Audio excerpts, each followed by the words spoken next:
massive pump arm day, follow along. I'm gonna show you how to get big ass arms. All right guys, here we are Saturday morning early at West Main. It is cold, that's why we have the hoodie on. And it's almost Christmas, so you don't wanna show up to any Christmas parties with small arms. So we're gonna show you today how to make them things as big as humanly possible. All right, rotation 1 is gonna be the cuff. I've been digging this exercise. It just feels great for my triceps. So if you look there, I'm doing it almost cross-bodied. I'm letting it really pull up, stretch my opposite shoulder, and then drive down huge, hard contraction. So on that, I try to get the long head, but I'm also that lateral head is getting thumped. And I did, I think 5 warm-ups there before you see this top end set, which is, I think I get right at 15 each arm. Now, I'm supersetting that with a rope push down for sets of 10 to 15. And again, I'm just trying to flush my triceps with as much blood as I can before I'm getting into my true work set where I take it to failure. And if you notice, I got a couple partials on the bottom side of that rope. And I'm telling you, after 4 warm-up rounds and 1 working round, my triceps are full of blood. And if I can't stress anything to you guys enough, before you get into any of the meat and potatoes of your tricep workout, I highly recommend getting your elbows warm. And a little superset like this will do just the trick.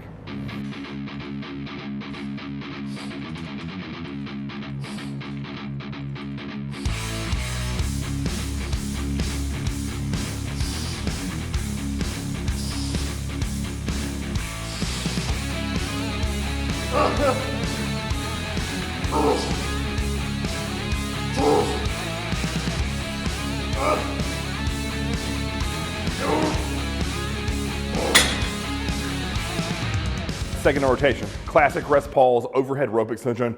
It's a great way to transition to me into a totally long head stretching movement after coming off 2 contraction exercises. So 3 mini rounds, 20-second rest periods. I went to failure on all 3 and then held the stretch for 15 seconds on after the last one. So I went to failure on that last mini set and then just sat in that stretch for 15 seconds to finish off that exercise.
Last rotation for triceps here is gonna be easy bar push down.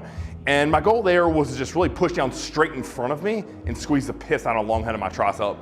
I was trying to go to failure. I think I hit 18-ish reps there on my 3rd round of that. Then immediately go over to a slight decline. So you see I have that flat bench propped up on the deadlift platform. So I'm only raising the bench probably a couple inches, but it puts me in a slight decline for these skull crushers. Now, for the first portion of this skull crusher, look at my arm path. I'm letting the kettlebells dip behind my head to really overstretch the long head. Then after I hit failure there, I rested them on my chest for 10 deep breaths. Then I was bringing them down right to my head, so keeping them close. So it's changing the angle of my arm path, and it's a different stretch and contraction on that tricep. So You will absolutely love this combo of doing those push downs to really pre-exhaust it, and then over the skull crusher to stretch it all out. So I love that. I did 3 rounds of it.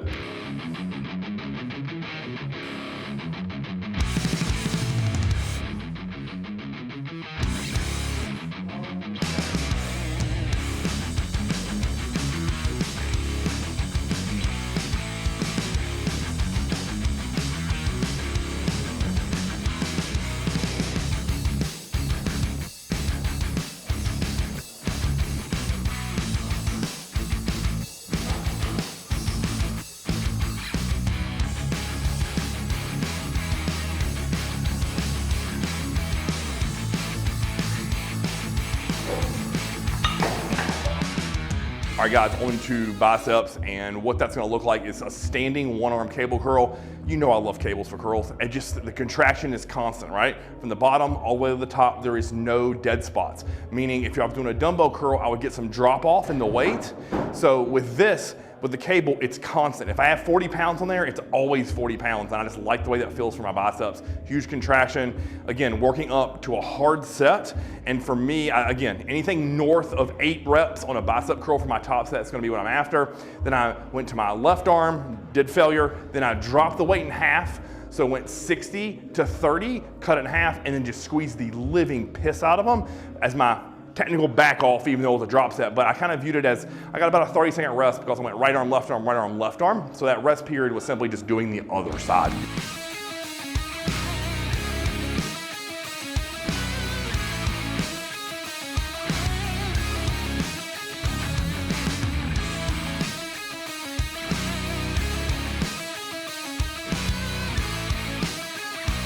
Next, hammer curls. I'm doing these 1 arm at a time, again, leaning into the working side. With arms, it just feels better to me to go isolation on the bicep and doing single side at a time. That way I can really focus on perfect joint alignment. And I know that may be silly to some of you guys, but my elbows tend to get beat to shit if I don't listen and follow these directions. So, single arm, I did 3 sets, each time going up. My final set here with the 40s, I think I ended up getting like 12.5 reps, and that was a great, great contraction on both my bicep and a little bit of my upper forearm. So again, trying to tie in that whole arm together.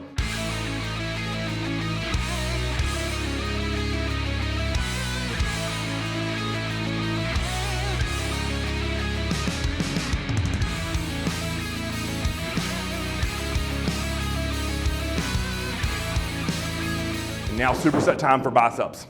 That's gonna be a rope hammer curl, which you all know that I absolutely love, with a big squeeze at the top of every rep. Immediately over to this ultra old school machine. Shit, this motherfucker was probably made in the 60s, and it's really smooth, it feels great. It very much simulates the hammer strength curl, and I'll get Chaz to post a picture of that machine, but it kind of puts your arms up here.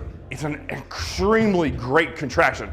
Not a great stretch, but a great contraction. So, did that superset 3 rounds, that pumped my biceps up.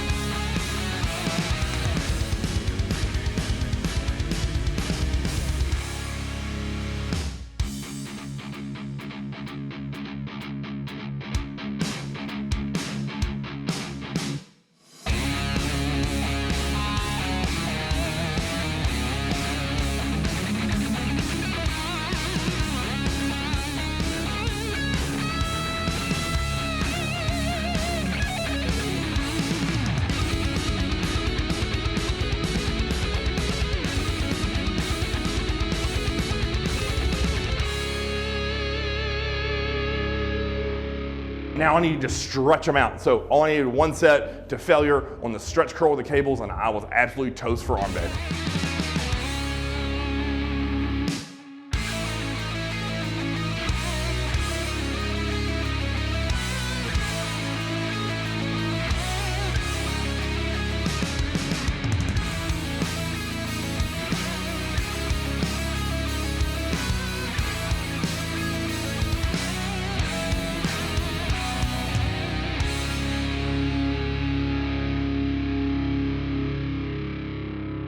There you have it, guys. Arms in under 45 minutes, huge pump, feels great. Great way to kick off my Saturday morning. Now I'll be home to work on some client emails and watch some football. Until next time, like, share, and subscribe. Chris on the CV.